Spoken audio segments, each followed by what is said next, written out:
Le premier conseil, ça serait d'y croire, vraiment. Que ce ne soit pas du tout ce qu'on appelle une stratégie cosmétique, où on veut construire une image de marque, une réputation, une attractivité, et faire de l'attrape-tout, de la mode managériale. Ça existe et ça se périme, comme toute mode managériale. 2, en faire une vraie intention stratégique qui part du sommet.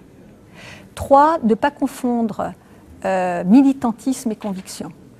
C'est vrai que des projets trop portés par du militantisme peuvent être affaiblis dans une logique d'entreprise. 4, se donner les moyens. Il faut des moyens en temps, en énergie, en statut. Et où on constate les difficultés les plus grandes, c'est quand les dilemmes managériaux ne peuvent pas être arbitrés parce qu'il n'y a pas de clarté pour les personnes qui sont en situation de décider. Et puis communiquer. Mais comme je le disais, pas communiquer uniquement vers les clients, les actionnaires, communiquer beaucoup en interne, délivrer des messages avec de l'exemplarité. Il faut bien penser qu'une entreprise, quand elle réalise un recrutement, c'est souvent en interne. Et un service de ressources humaines, un service qui va faire un recrutement pour le compte d'un autre service, il doit être en capacité de résister à une commande discriminatoire. Résister avec les mêmes arguments que ceux qu'on utilise chez nous, professionnels de l'intermédiation en ressources humaines. Ce genre d'argumentaire, ils peuvent être déployés partout.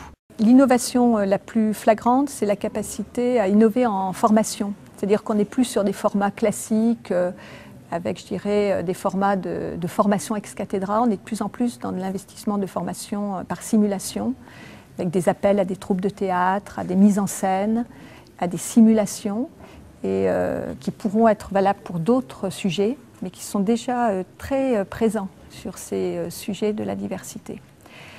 D'autres innovations qu'on constate, c'est cette capacité à piloter l'immatériel.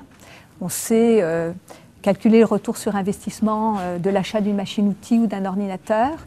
Là, il faut faire l'effort de comprendre quel va être le retour sur investissement d'une action tournée vers l'humain.